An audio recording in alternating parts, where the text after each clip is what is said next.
All right.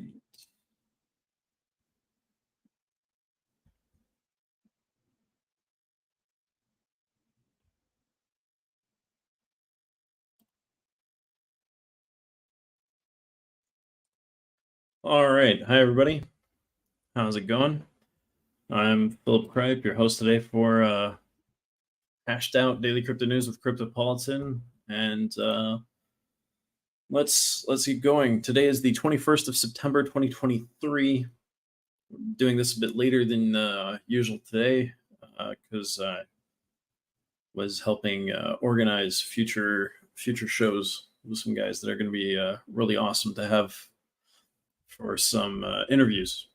So still working on the show, just wasn't live an hour ago. So let's take a look at what's been going on in the crypto world.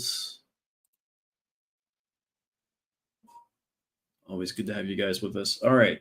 None Trading ceases operations amidst critical exploit and team departures. Let's take a look at this. Let's see what's going on.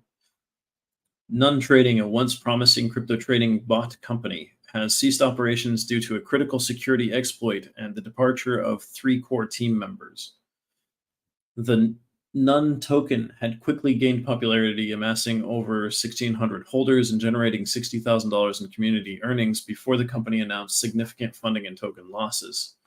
Token holders have a 30-day window to claim rewards and withdraw funds, but the shutdown leaves questions about the sustainability and security of similar projects in the crypto space. So what was the exploit?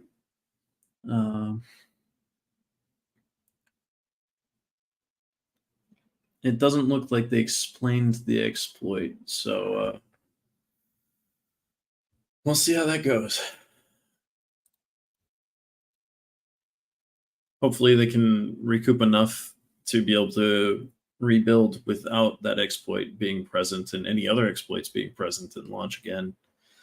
What the Fed announcement could mean for the crypto market. So I did get some updates. It looks like the Fed's not doing anything. They're not raising the interest rate or lowering it. Yep, they're holding the interest rate steady as it evaluates the impact of, as the Fed evaluates the impact of previous interest hikes in the U.S. economy. As it always has been, the Fed report set for release today stands to affect crypto prices and trading volumes. Crypto market analysts state that with better rates, the bull market is imminent. What is the effect of global inflation on the digital asset industry? How long will the bear market last? Those are all really good questions. So we're going to see how this affected crypto at the end of the show as we go over crypto prices. That's the way we do this. Deutsche Bank's former star pleads guilty to crypto fraud. Rashawn Russell, previously associated with Deutsche Bank, pleaded guilty to a crypto fraud scheme in Brooklyn, New York. Russell's R3 crypto fund promised high returns but misappropriated funds for personal use, defrauding 29 investors of more than $1.5 million. Apart from the crypto scheme, Russell engaged in identity theft, fraudulently obtaining credit cards in third-party names. Wow. Became a con man, basically. Coinbase targets swing states in crypto lobbying blitz.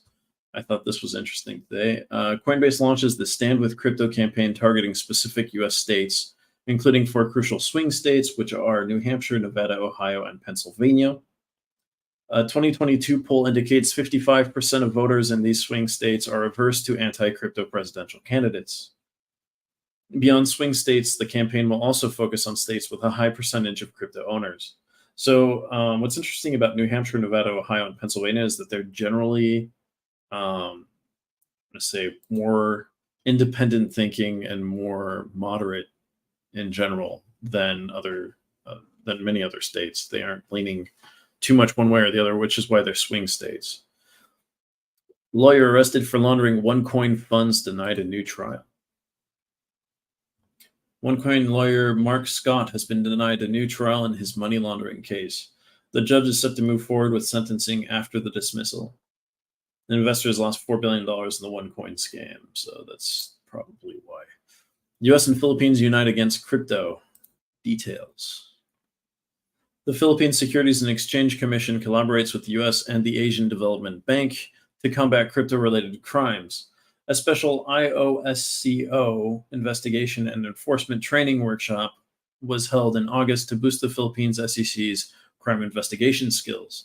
The Philippines SEC has ratified the IOSCO multilateral memorandum on crypto crime and seeks stronger enforcement laws. This isn't really uniting against crypto, but it's a good. It made me curious to read for sure. That title was definitely a trap. CoinEx restarts operations with a new wallet system. CoinEx has announced the restart of its services using a new wallet system after its previous hack, restarting services on the platform and the way forward. Yeah. Wow.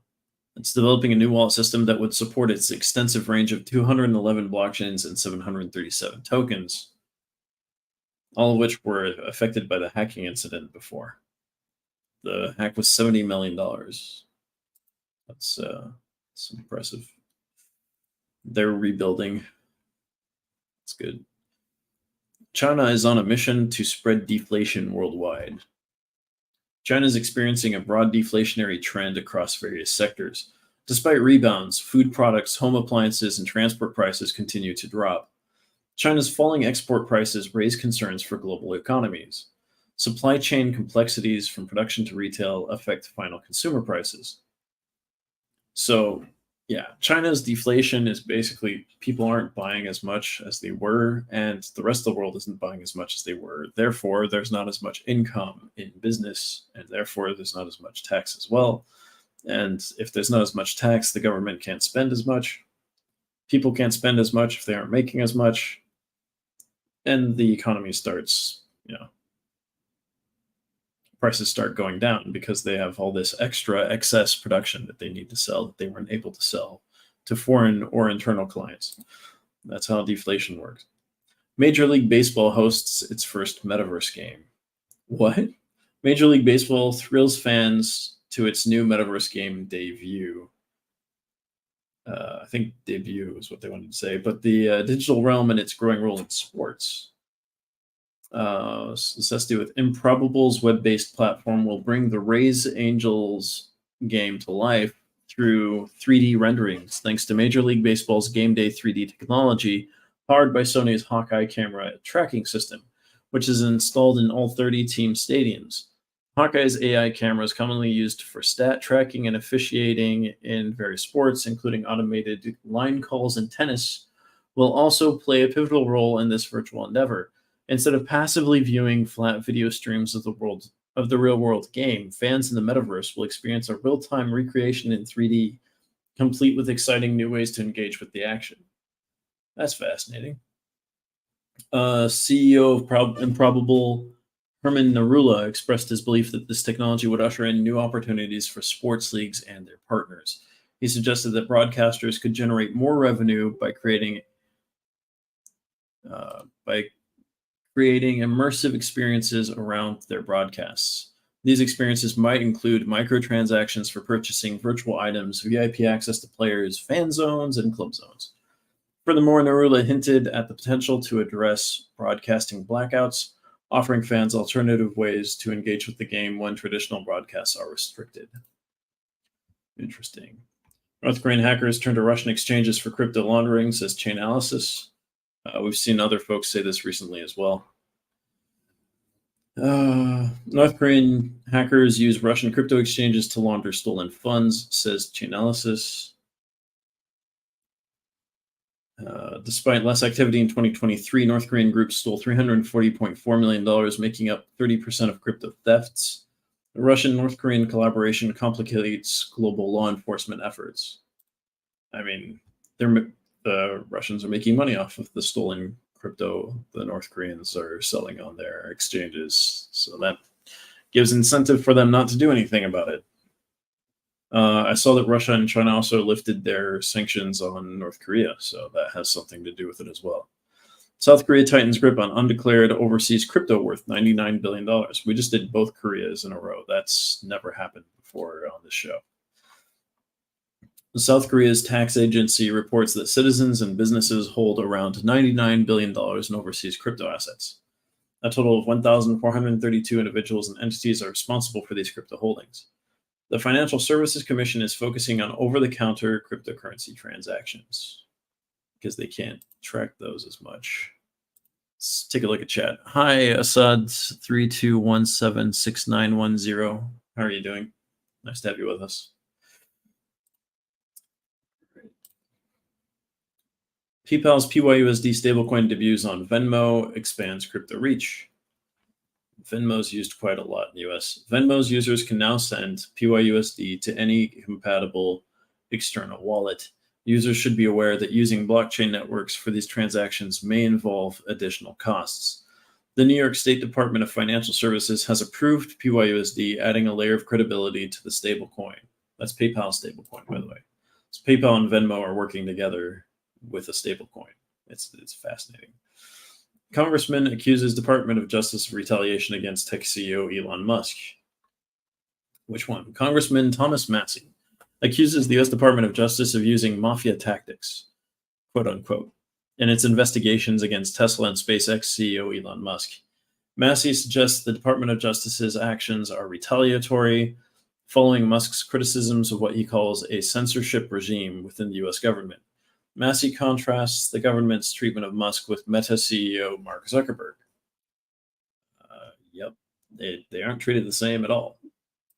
But it's the same with car companies. Like they invited Ford, GM, and Chrysler to talk about electric vehicles and how this big change was happening, but they didn't invite Tesla, which is like one of the biggest car companies in the world and American based, and an only electric car company. So that was very strange.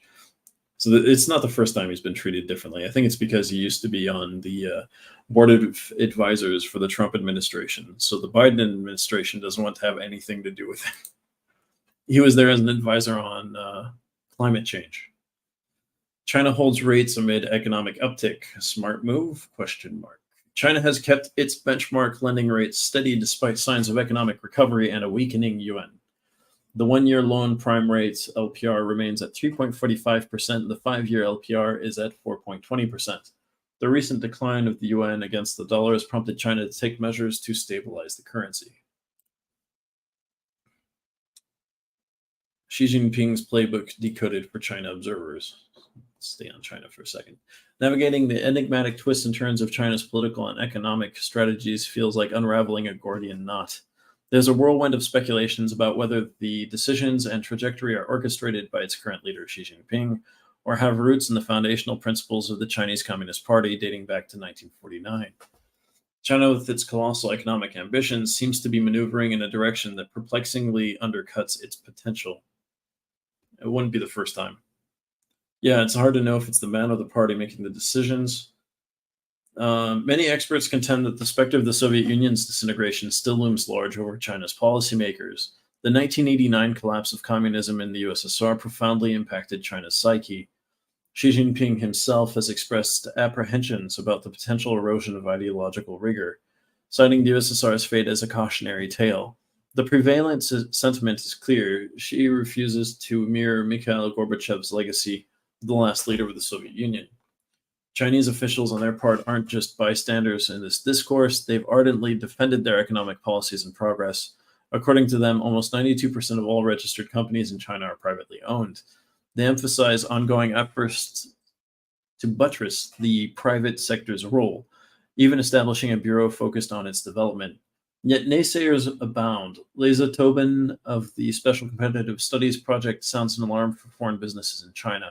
According to her, once the country achieves self-reliance in technology, foreign enterprises will face the exit door.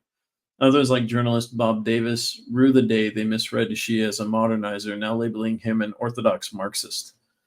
Regardless of one's stance on this complex narrative, one thing's for sure, China's recent trajectory has ruffled feathers. Yep.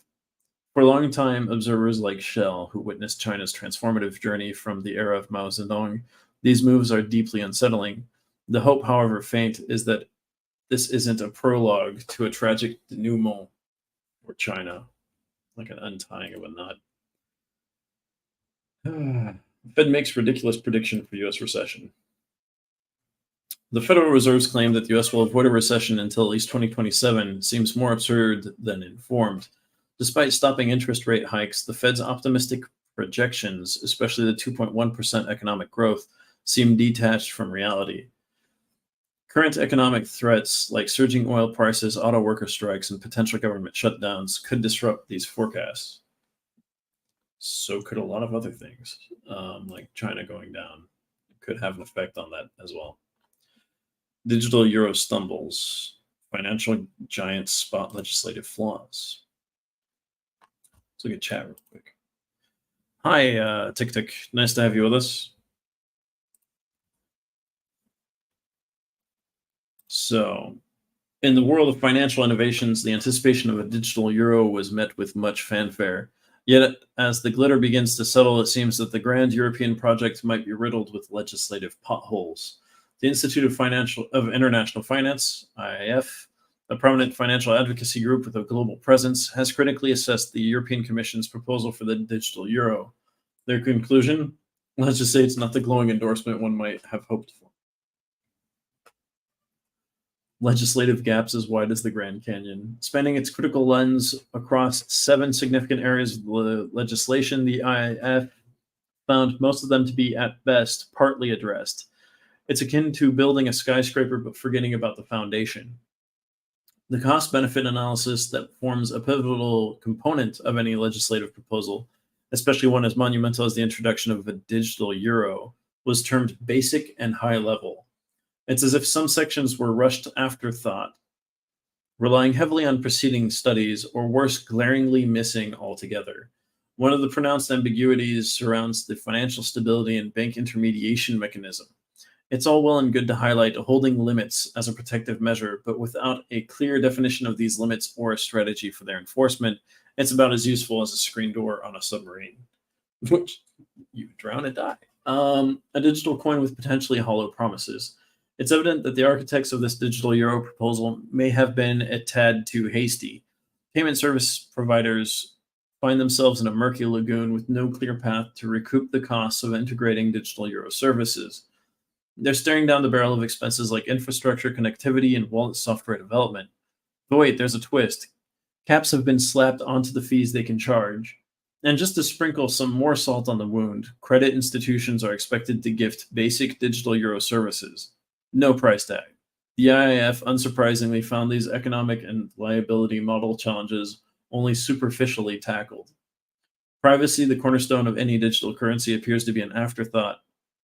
Ambiguous definitions plague the realm of privacy controls for the digital euro. PSPs are left in the lurch, unclear on their role or even the feasibility of meeting requirements upon the digital euro's debut. If that wasn't concerning enough, cybersecurity and anti-money laundering measures seem like phantom entries yet to materialize. Let's talk about governance. It's astounding to witness the glaring omission of conflict of interest safeguards in the legislation. The European Central Bank, while expected to don multiple hats, might find itself entangled in the intricate dance of regulator and operator. With no envisioned independent oversight, it's a potential recipe for chaos. I mean, it's kind of the recipe for the euro. The IIF, not one to mince words, underlined the absence of value in developing parallel systems. Instead of being revolutionary, the digital euro could just be existing structures, tying up resources and failing to be cost effective. All this scrutiny comes as the digital euro is still in its nascent stage, being meticulously developed side by side with its infrastructure. The project will remain under the microscope until October, post which the ECB, the European Central Bank, might proceed with its testing phase. But remember, even a whisper of a live digital euro is contingent on the legislation's green light. The European Commission's ambitious venture into the world of digital currency seems to be stumbling before it can even learn to walk. The hope now rests on legislators taking this feedback seriously, or the digital euro might just remain a dazzling dream never seeing the light of day. Yeah, it's one of those strange things. Hello, Binance user FA96C. Nice to have you with us. Goldman Sachs and Apple pull the plug on trading app. Apple and Goldman Sachs have abandoned their plan to release a futures trading app. The app, initially scheduled for 2022, was halted due to economic concerns such as rising interest rates and inflation. The infrastructure for the app was mostly complete, with ambiguity surrounding the inclusion of crypto futures trading. That their relationship fizzled out. It's written in the article as well. U.S. politics clash. Dems push for CBDC reign. GOP fears risks.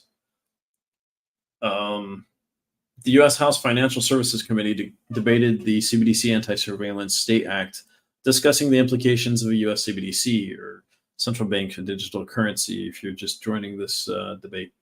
The debate delved into broader topics, including Star Wars, anarchists, and crypto bros. Tom Emmer introduced the bill, warning against the government's potential surveillance tool, and as a tool for controlling the lives of citizens as well. The showdown on Capitol Hill over the future of digital currency in the U.S. has taken an intense turn. On one side, the Democrats argue that central bank digital currencies could bolster the nation's financial leadership. The GOP, which stands for Good Old Party, which is the Republicans, however, fears potential infringements on the rights and privacy of Americans. Okay, why did somebody talk about Star Wars? Emmer highlighted the potential danger a U.S. CBDC might pose if it mirrored the nature of tangible cash.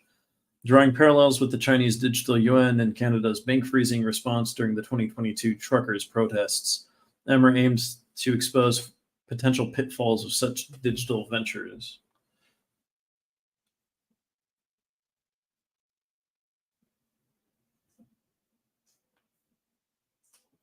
Maxine Waters, the committee's ranking member, shot back with a rebranding of the bill as the CBDC Anti-Innovation Act. Waters fears opposing the introduction of a CBDC might jeopardize the U.S. dollar's supremacy in global finance. Her skepticism about the GOP's critique is evident, especially since the very CBDC they're debating doesn't even exist in any concrete form. Waters fired a warning shot, cautioning that resisting CBDCs could inadvertently offer China a golden opportunity to dictate the terms of the CBDC game on the world stage. I don't think it's the Republicans that are being fearful in this sense. It sounds like fear of losing a competitive edge there. Adding another layer of complexity, Stephen Lynch pinpointed discrepancies within the bill's language. As the debate raged on, questions arose concerning the scope of CBDC research permitted by the proposed legislation. Brad Sherman pushed the perspective that the discussed pilot program was optional and therefore should not incite such vehement opposition. Meanwhile, Mike Flood emphasized the dangers of granting the government unchecked power over digital currencies, urging his fellow legislators to visualize their least favored politician wielding this immense authority. Yep. Despite the fiery discourse, a consensus emerged that the US CBDC's issuance would necessitate Congress's explicit approval, a stipulation long championed by the Federal Reserve. However, it's clear that the financial privacy landscape in the US remains a polarizing issue, with both sides recognizing its dwindling state. Before the committee adjourned, Waters and Lynch sought to refine the bill's influence on research, pressing for more expansive studies on foreign digital currencies. Unfortunately for them, the day culminated with the rejection of their proposed amendments. Ultimately, the bill passed, earning the committee's recommendation to the broader House with a 27-20 vote. It's evident that the road to digital currency in the U.S. is fraught with political landmines and passionate standoffs as the nation grapples with its financial future. The only certainty is the debate over digital currency is far from over. We'll see how that goes, as always. Hi, Oko76. Nice to have you with us. I wouldn't click on that link. Seems fishy. Japan's concerns surrounding yen's weakening intensify. Potential intervention in sight. The Japanese government is considering various options to address the excessive volatility in its currency markets. The yen has declined to around 148.39 against the US dollar, approaching the critical threshold of 150, which could trigger an intervention when breached. The yen's weakening is seen as a consequence of Japan deviating from the global trend of monetary tightening. Interesting. Turkey shifts to conventional economic policies amid rising inflation and a falling lira. Interesting. Turkey's central bank is expected to increase its key interest rate for the second consecutive month, signaling a shift towards more conventional economic policies. Economists are concerned that interest rates are still considerably lower than what is needed to counteract rising consumer prices. The Turkish lira has been depreciating against stronger currencies, leading to financial strain. It's not surprising. The inflation is like what, 60 something percent? Do we have it on here?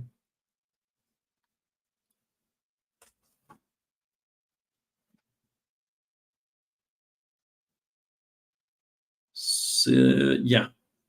The annual inflation rate has been on the rise again, approaching 60% in August and outpacing projections made by Erdogan's newly appointed economic team, comprised of former Wall Street executives and respected technocrats. The team convinced Erdogan that Turkey was on the brink of a systemic crisis unless interest rates were raised promptly and significantly. The policy rate has surged from 8.5% at the time of Erdogan's reelection to 25% last month. In August, the central bank implemented a substantial 5 percentage point increase. Another hike is anticipated this Thursday. If the rate reaches 30%, it will be at its highest level in 2 decades, an action Erdogan implicitly supported by endorsing tight monetary policy this month. Wow. So he actually hired some people that might know what they're doing. But 25% interest rate is insane. It's extremely unusual, I would say. Web3 platforms gain traction amidst payment and censorship concerns for content creators. Take a look. Content creators are turning to Web3 platforms such as Only One and Wetspace to avoid censorship and payment challenges faced on centralized platforms like Patreon and OnlyFans. Leon Lee, CEO of Only One, envisions a future where blockchain technology empowers creators by eliminating intermediaries, giving them direct access to their audience and complete control over their content.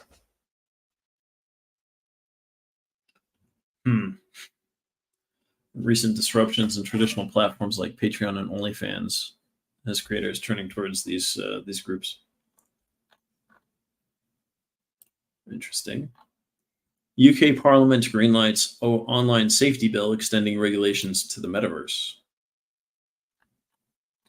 The UK Parliament has passed the Online Safety Bill, which now extends its regulations to the metaverse, aiming to protect users from illegal and harmful content. Companies are required to assess and mitigate risks of users encountering such content, with a focus on both online freedom and safety. The bill awaits royal assent from King Charles and will take effect immediately unless specified otherwise, marking a significant step in internet governance. I think King Charles is in Paris. I could be wrong. Optimism announces private sale of 160 million pound. Getting off the British thing. Optimism announces private sale of $160 million in OP tokens to select buyers. Optimism is conducting the private sale of 116 million OP tokens to 7 select buyers, ensuring market stability by sourcing from the unallocated treasury and imposing a 2-year lockup period. This move aligns with Optimism's preset plans and follows their recent announcement of a third airdrop, underlining their active engagement and growth in the crypto landscape. Interesting. I can't say I really like the name Optimism. It just sounds optimistic. MT Gox Rehabilitation Trustee announces extended repayment deadline. MT Gox's repayment deadline for its creditors has been extended by a year, moving from the 31st of October 2023 to the 31st of October 2024, as announced by Rehabilitation Trustee Nobuaki Kobayashi. Despite the extension, some creditors who have provided the necessary information might start receiving repayments as early as the end of this year. Interesting. So hopefully that goes smoothly for everybody involved. How the Kingdom of Eswatini's digital transformation can open up the country to crypto adoption.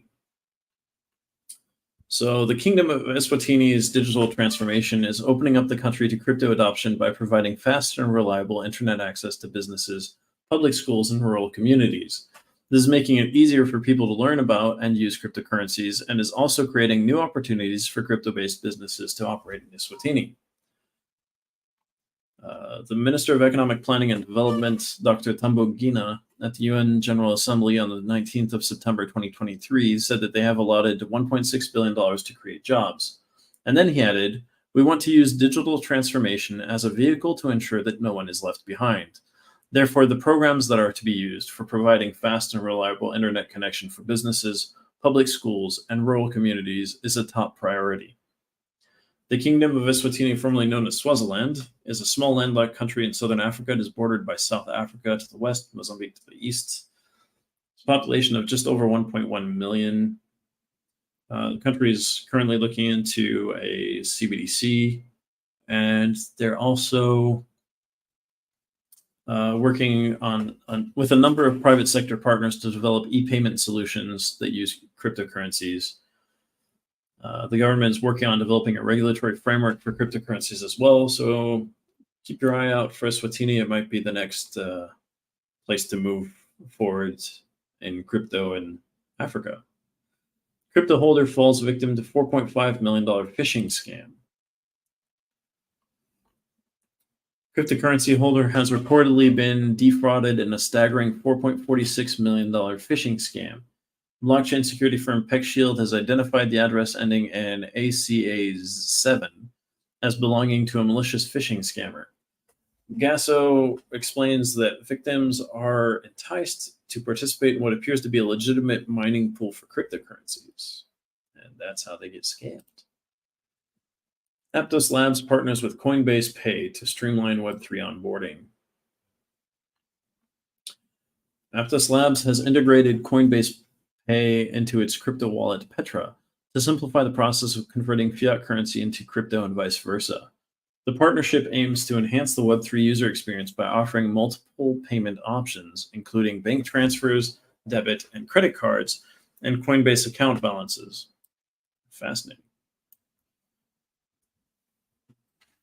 That's a cool kind of update right there. I like that.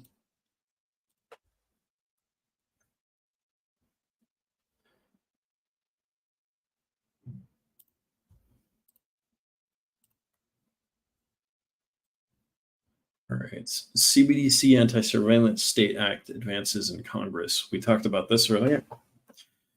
Alchemy Pay secures first U.S. money transmitter license in Arkansas.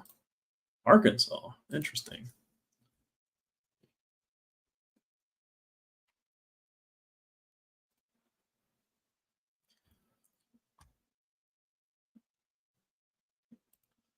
All right, so let's take a look what's going on here in Arkansas. Alchemy Pay has obtained its first money transmitter license in the U.S., specifically in the state of Arkansas, allowing it to offer crypto to fiat transactions, among other financial services. The Singapore-based firm, which already operates in 173 countries, is also in the process of securing similar licenses in other U.S. states as part of its global expansion strategy. This development follows Alchemy Pay's recent collaborations with MasterCard and Visa, and the company aims to further bridge the gap between fiat and crypto economies. That's pretty fascinating. I like that. There's a lot going on. So, actually quite fascinating what's happening for some of these companies right now. South Korea's Busan city embarks on ambitious journey to become a blockchain hub. Well, I didn't think I'd talk about Busan in the blockchain. I used to look at Busan because of, well, I knew about it because of the Korean War. It was the last part of South Korea that was still controlled by South Korea during a certain phase of the war, right before international help came and pushed the North Koreans back above the parallel where they are now. Busan City in South Korea is developing a city-level public blockchain mainnet compatible with global platforms like Ethereum and Cosmos, aiming to consolidate various blockchain-based services onto a single platform. The city has allocated a 100 billion Korean won budget for this initiative under the Blockchain Innovation Fund, BIF, with plans to raise additional funds through investments from public financial institutions and nearly 100 interested private companies. Alongside the blockchain development, Busan also plans to launch a digital asset exchange by the first half of 2024, initially focusing on tokenized commodities like gold, copper, and oil, with future plans to include intellectual property rights and carbon emission rights. So they're going to be tokenizing all of this on a digital asset exchange by the first half of 2024, and it's the city that's pushing this. It's the second largest city in South Korea after Seoul. So this is actually pretty big news. That's fascinating. Yeah, before we leave that, I'm going to check chat, see what's going on.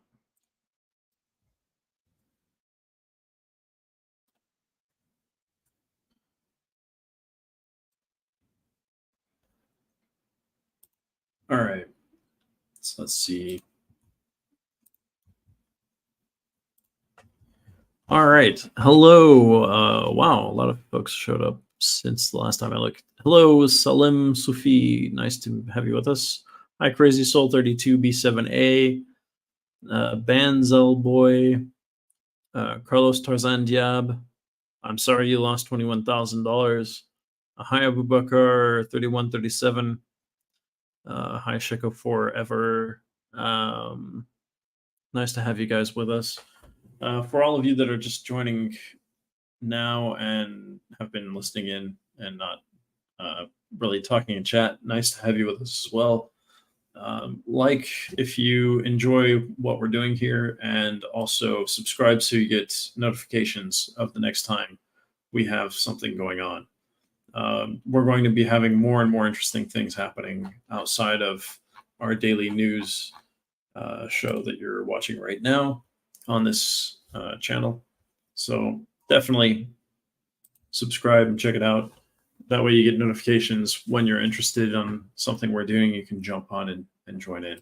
Let's go take a look at CoinMarketCap and see what the trend is today. They are not raising interest rates or lowering them in the United States. And it looks pretty clearly like there's a little bit of a downtrend. I'm seeing a lot of red in the last 24 hours here. Bitcoin is down 2.26% to $26,559.89. So we're back under $27,000.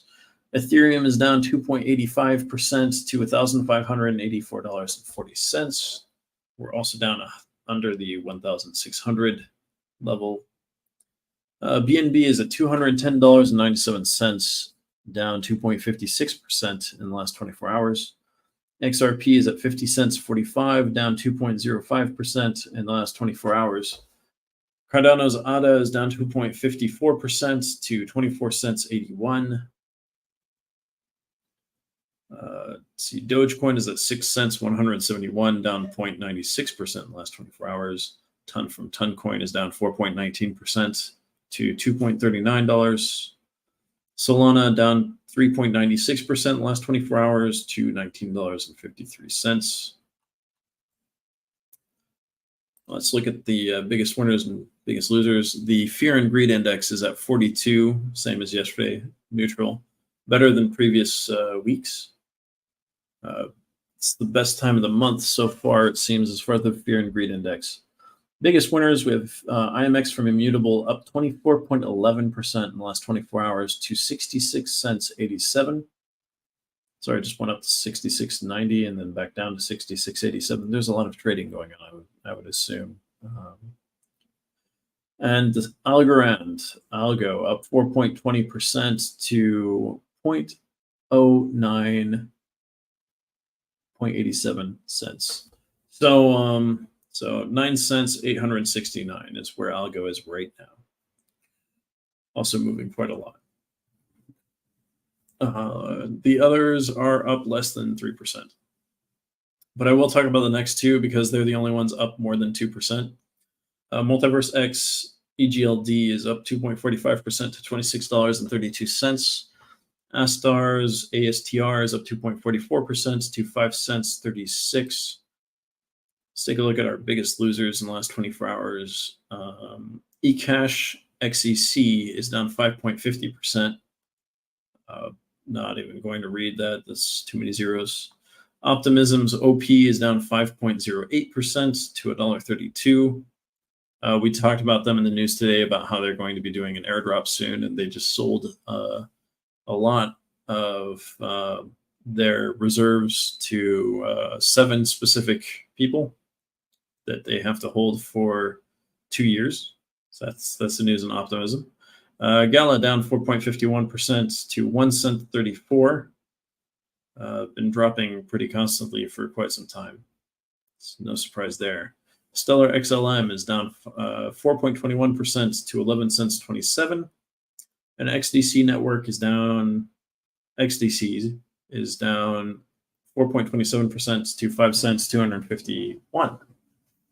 So these are the ones that are down more than 4%. I'm not going to go through all of the others in detail. You can always go check that out on your own. But that gives us a bit of an idea of where things are today. The big currencies are slightly down. Some smaller currencies are doing really well. Some smaller currencies are doing, bad for today. And that's just where we are at the moment. So yeah, nice to have you with us, Shiko, forever. Like I said before, thank you all for joining us today. I hope you'll have a great Thursday. And see you tomorrow at our regular time, so an hour earlier than today. Have a great Thursday. Talk to you guys later. Thanks. Bye.